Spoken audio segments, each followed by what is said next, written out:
Hello everyone, I'm Liz. I'm Cody. And welcome to Unit 4, Mopulism. So Mopulism is an interesting new word, and it is a combination of the Sino-Korean word mo, which means hair, and populism, the English word populism. Sino. Sino.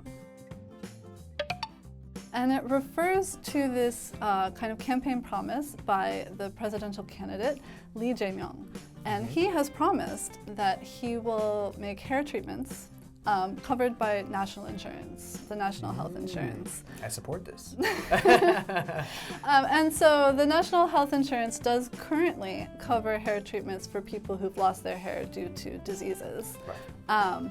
But they don't cover it for people who have just because of old age or heredity. Heredity. Heredity. He says that it causes discomfort, and it causes, it could have psychological effects and all of those things for people who are losing their hair.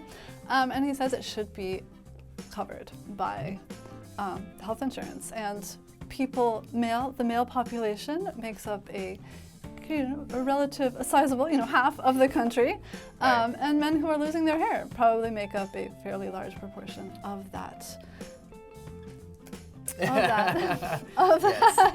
Of that population. So, it's something that some people can get behind and support. Makeup. Makeup.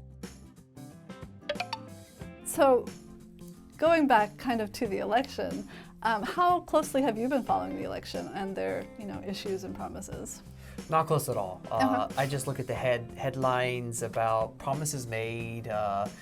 This one my fiance told me about. She's like, "Oh, maybe you can get this in the future," and I was like, "Why?"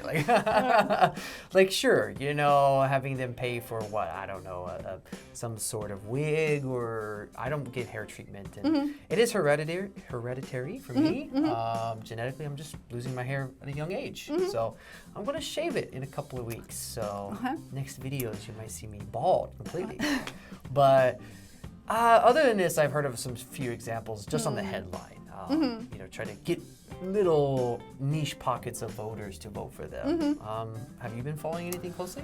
Not that closely. I do talk about it occasionally with my students. Okay. But other than that, they're both, for me, kind of blah candidates. Like, I don't feel really passionately about either one of them. And obviously, as a non-Korean citizen, I can't vote in the election. Yes.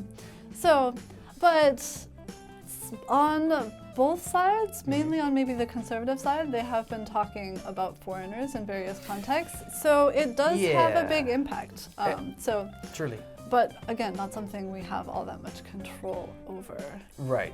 Do you think one candidate is more interesting than the other, or? Well, interesting as in good, no. Okay. Interesting as in entertaining, sure. There's been some few interesting things said in the news, but They've said some interesting things. yeah, and some very frustrating things, like you mentioned. Kind of there's just this growing, not anti-foreigner sentiment, but there's some things said that are kind of like, well, that's going a little too far. Put it that way. Related to the national health insurance as well. Right. That we have to pay into. And there's been a lot of, well, I won't get into it, but We won't get into lots that. of evidence of what we pay, etc. So, Right. yeah. So, what can you do? Enough of the language focus. The first point is, it goes without saying. So for example, it goes without saying that effective communication is key for a successful marriage. Very true. I'm learning that. And for the second one, can either or. So for my example, if you want to improve your listening skills, you can either watch more movies or watch things on YouTube. I recommend both of those to my students. Okay, and that's all for the preview of Unit 4. We'll see you in the review.